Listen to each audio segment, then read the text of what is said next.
My name is Debbie. I've been fostering for 17 years now. It was something myself and my ex-husband at the time were always planning on doing, but we had a son of our own and we decided to wait until he was older, possibly sort of 18 plus, left home.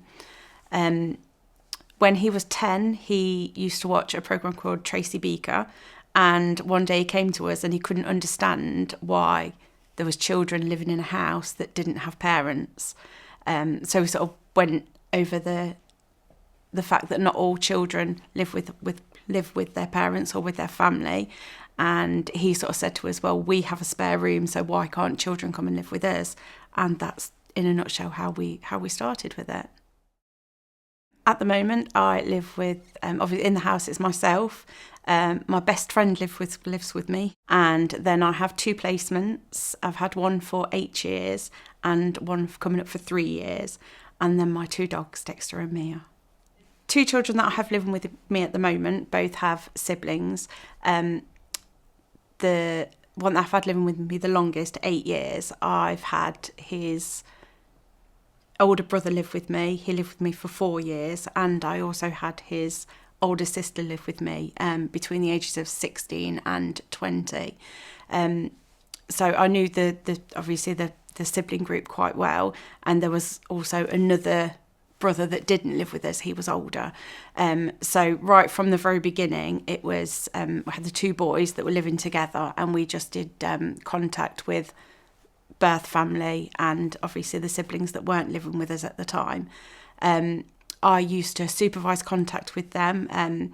Initially it was done in a contact centre, and it just wasn't working well, so we decided to do more activity-based contacts. I decided to suggest if I could supervise it, because I got on well with the birth family. I built a relationship with them, so it kind of worked really well, and the boys were able to then just have fun with their other siblings. So we'd do anything. We'd go cinema, we'd go bowling, and because I could facilitate it myself as well, it meant that we could have sort of sometimes slightly longer contact in the summer.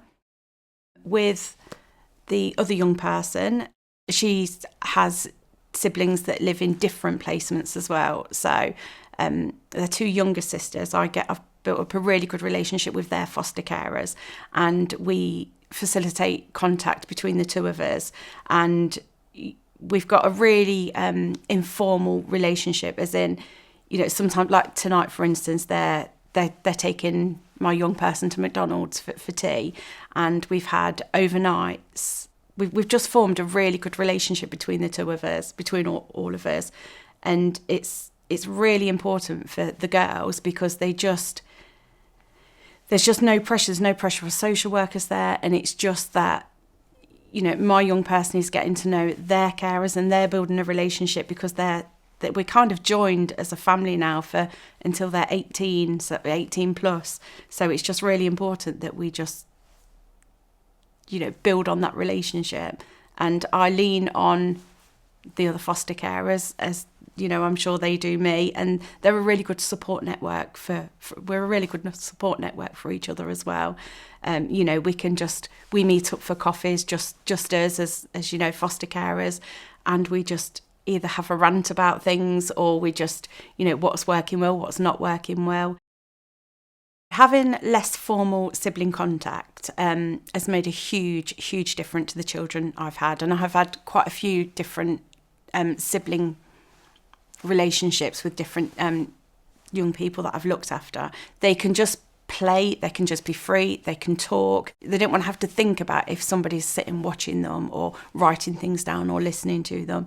The fact that, you know, with supervising contact and just seeing them grow and seeing their relationships build as well, because the relationships they have with their siblings, I would say, is probably more significant than any other relationship that they have, even more than their parents, because with their siblings, these are sort of like their equals. This is what they grow up with. They've got shared experiences. When they can see how they're getting on, their siblings are getting on, they can see that, you know, they're relaxed, they're getting on well. And over time, because they're trusting in us as foster carers, and because they can see that we want to promote this. We want to, make sure they continue to have that bond and continue to grow, even though they're not living together. It doesn't mean that they're, and they're living separate lives. It doesn't mean that they're not a huge part of each other's lives, and it doesn't mean that they're forgotten about, and that they can still have those relationships, even though it isn't the same. It is very different,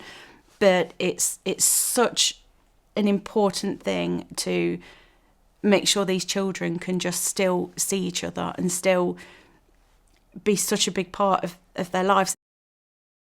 My relationship with the young people that I look after, and particularly the ones I have now, is an amazing relationship. We have such a special bond, I feel, and I'm sure they feel the same. I have quite an honest relationship with them. I don't keep things from them. if they ask a question, no matter how awkward it is, I'll answer the question honestly. I promote the children to, have a voice, to have an opinion, even if it's, they break one of the house rules, that's okay. And it's if they disagree with me, that's okay as well. I want them to have a voice, and I want them to be able to say, Deb, you're wrong, or I disagree with you, or I don't like that. It's really important for me that they feel that they're listened to. I feel I'm quite a therapeutic foster carer, and I've always found time that, to give them that one-to-one time, to give them that, even though it can be so chaotic sometimes, and you've got 1,000,001 things to do, but that child needs your attention at that time, and I give that to them. And like I say, I treat them with respect. I expect respect back from them. You don't always get it, but it's just that, like I said, just being consistent with them, and just, letting them feel like that they matter, that they have a voice. When we first started to foster, my son was 10 years old at the time, and I think we possibly went into it with rose-tinted glasses. We'd get, these children, and they would get on really, really well. And that isn't the case at all. I feel really lucky that my son is very empathic, is very understanding. But he was a 10-year-old boy, and he would, he would still get annoyed. He would still get frustrated that his things were being played with, or children would go into his room without asking permission. And it's quite a learning curve very quickly. It's really difficult in the beginning, because it's hard as adults to trust people. So to get children to suddenly come along and trust you, it's really hard.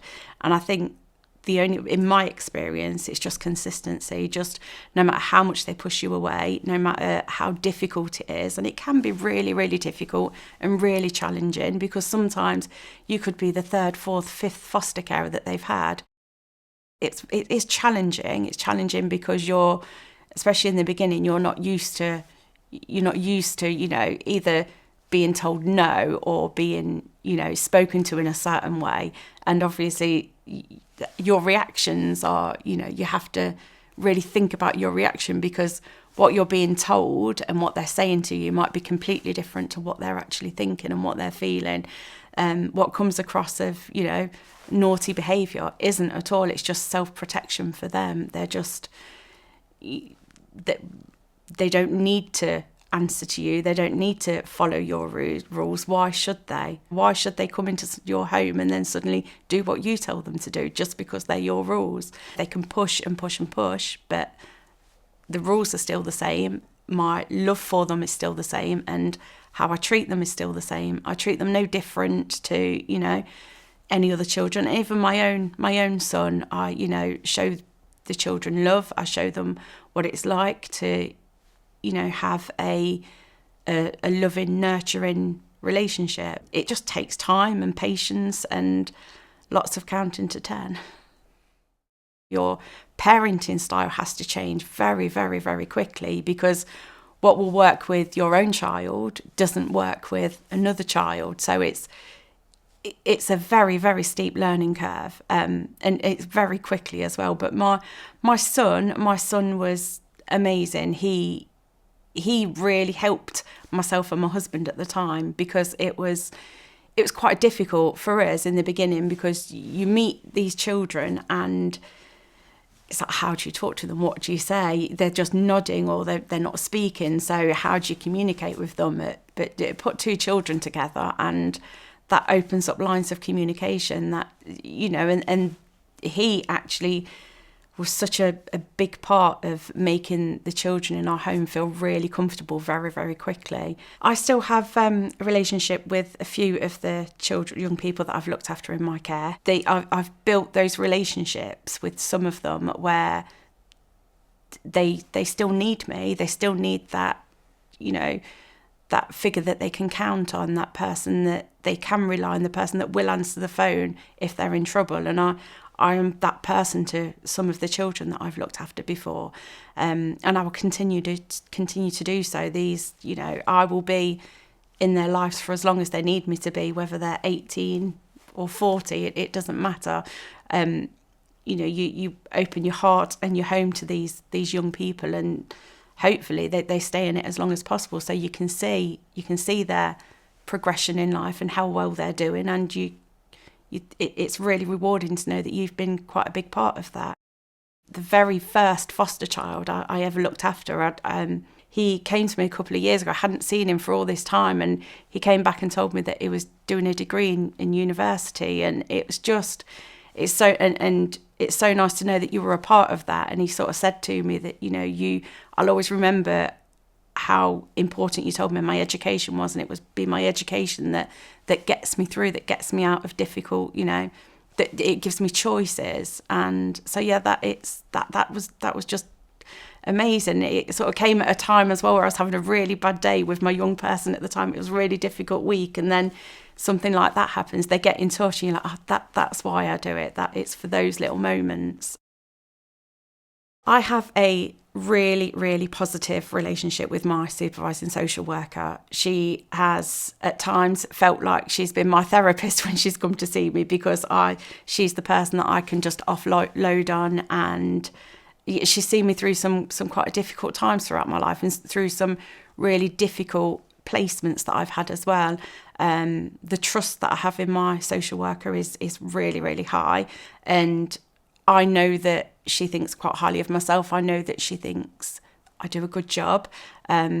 She gives me confidence to do things like this, to, you know, be a voice for, you know, for this sort of thing. She's the person that I ring, I email, and I know that she'll get back to me and she'll help me. She's the one that, if I can't get hold of the children's social worker, then she can help me. She's been, I don't think I would have stuck at it as long as I have without the support I've had from my supervising social worker, because she has been quite a really big rock to me throughout, you know, the years that I've known her.